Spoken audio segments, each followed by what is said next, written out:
Alright, this is going to be an extension of my new player guide video covering specialists. This class is essentially those 2 or 3 random tools in the shed you don't always need, but when you do, you're damn glad you have them. Before we start though, thank you so much for the support on the last video. I really loved reading your comments. I'm trying to get YouTube to pay me back for my premium, so getting to 1,000 subs is the first hurdle towards that goal. Your help would be amazing, and a subscription is greatly appreciated. Either way, pushers and pullers are pretty simple, so let's get them out of the way and move on to the wacky stuff. Alright, so pushers, or push strokers, are all basically the same. They push. Shaw, feeder, weedy. I missed one, and you won't know who it is because they don't matter. Skill 1, push once. Skill 2, push for a duration. Skill 3, total and complete annihilation. Pullers, or hook. Hook masters. Rope, Cliffheart, Snowson, and Gladia. Pull once, skill 1. Pull for a period of time, skill 2. Summon a tornado, skill 3. Easy. Make sure you get Gladia from Undertides. Also, don't fucking get Cliffheart from the ticket or I will find you. Executioners fuck shit up with style, coming in with some of the most goated designs in the game. Violence is a question, and when you have an executioner, the answer to that question is yes. Little infected idiot with a mortar? Executed. Dumb infinite range sniper? Executed. Drone about to leak? Nah, mate. These swords are rated E for everyone, and last time I checked, that fucking drone is everyone. Executors make amazing fathers too. With their trait giving them their patented tiny redeployment time, they always come back home with the milk.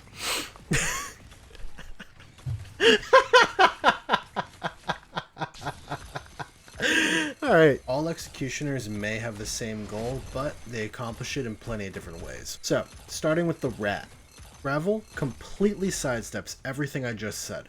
Her main goal is preventing big damage to your flimsy ops with her 2 skills, buffing defense and giving a barrier for new players.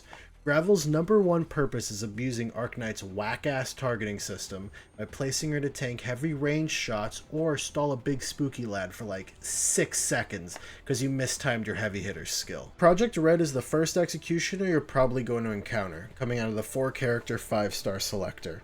Her passive is actually pretty crazy. It forces her to do a minimal amount of damage no matter the defense of the enemy. She's not that well suited to dealing with bosses, especially not as much as her newer counterparts, but where she excels in is at defeating elites. Stunning a particularly nasty wave, and just generally being an oh shit button if you leaked a weaker mob. Kafka and Waifu are 2 sides of the same coin. Instead of outright competing with Red for damage, they essentially act like status grenades. With her skill, Kafka sleeps those around her, and Waifu silences enemies around her. The other skills are pretty cool though, so if you somehow don't have Red, you can use them for damage. When Phantom came out, I distinctly remember a little part of the community coping, trying to make him a great operator because his design is just so good. And he is a fine operator in his own right. His skills pretty much try to be everything the executioners in the lower tiers are, and he succeeds in this. His skill 1 is literally just gravel power creep. His skill 2 similarly has good damage over Red, and then his skill 3 is a grenade skill with a random effect. If I could get $1 for every run having to be reset because he hit the wrong effect, I could probably pay Yostar to make him good. But sadly, I'm poor as fuck, and this Phantom Opera came back and made him taste pavement. Yato and Texas are unapologetic. While the Bloody Opus didn't want to just be a damage character, these two realized the best CC in this game is the Forever Box. Imagine a pair of characters so good their class is never allowed to have another good unit. Texas is the unit I see myself gravitating towards more often. Her arts damage just goes too crazy with skill 2, and skill 3 being the most grenady of grenade skills makes me really enjoy her. Plus, redeploying her after a kill is just one of the most obvious and fun things an executioner can get. Yato is no slouch though. I wouldn't be surprised if half the viewers in this video like her more.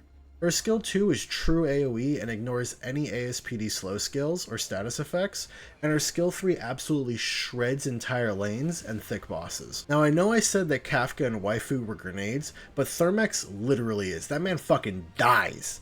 He's also rarer than Yato, needing robot tags. Like, I unironically don't have a max pot and I've been playing this game for 5 years. Good utility though, 10 out of 10. Phantom did have one thing that separates him from the others. He had a second unit he can drop anywhere on the map to act as a second instance of him. More of the same operator seems to be something Hypergrift wants to perfect, Whether it's just getting a second unit to drop down, or redeploying yourself again, or deploying fucking Orchid 19 times, we all love getting more for our DP, and this next class promises to do just that. Doll Keepers are the doesn't die club of Arknights. Sure, Mudrock and Penance are going to shrug off hits like nothing, but they will eventually die, and then you're just stuck sitting on the curb crying, holding a 50-something DP bag that you gotta redeploy in a minute. Doll Keepers just take all that damage, ponder it for a moment, and decide, no, I simply won't let this kill me. Then some whack-ass alternate personality arrives to sing, slash, or be just as useless as the main operator. Spectre, Bene, Kazemaru, Iana. Wait, hold on.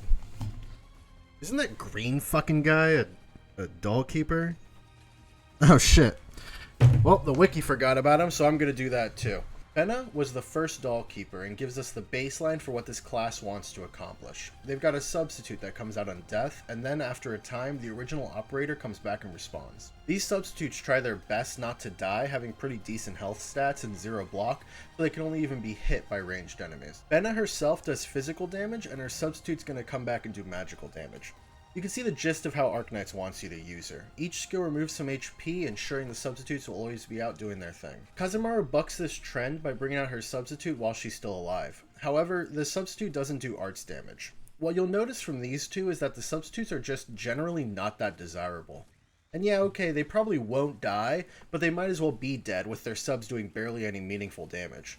So if we want to make a good doll keeper, we just need to make the substitutes worth having, and oh Jesus, the Psycho Nun is back. You guys thought I recommended the Nun because she was good for new players? Nah, I'm here to spread the propaganda of the greatest boobs in Arknights. You want a good substitute? How about continuous arts damage and a radius around her that is almost as high as her base attack? And it's true AoE.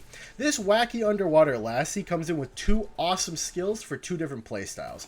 Her Thirst to Survive gives us a nice return of the old with hints of nostalgia in its wake. High attack speed hits and a familiar unwillingness to die give us just the right amount of time to savor the dish before washing it down with arts damage for the whole family. Pair with a nice vinyl record for maximum effect. But the night doesn't end there. For those who prefer bold, rich flavors as opposed to subtle nostalgia, a second dish is offered, pressure cooked in the heart of a sinking ship. These flavors come about slower, but are packed with hearty health bars and massive attack stats. Pressure to Survive also deals more damage to targets with higher HP than Spectre, and if they don't, she's going to bring herself down to make sure that she can always get back to slashing away. Her substitute isn't as much of a focus with this skill, so pair with an Incomplete Beauty to give some nice buffs to herself during the main course.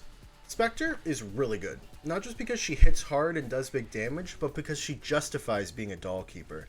If she just had skill 3, then she'd be used like a guard, but because she has her spectacular skill 2 and her insane module 1, you can feel good about bringing her and the extra utility she provides over other characters.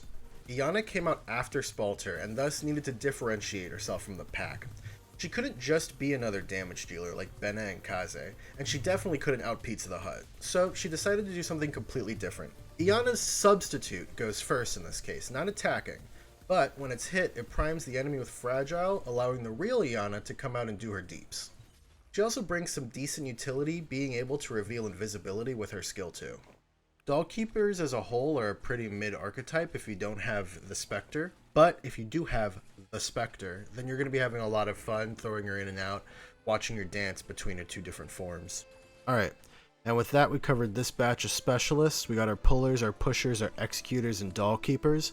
I'm probably going to come out with a random stupid video memeing on the challenge modes that just came out for Pepe's banner. Thank you so much for the support on the last video once again, and if you could be so kind, help me steal YouTube's money with a subscribe, that'd be great too. Either way, thank you so much for watching, and I will see you next time.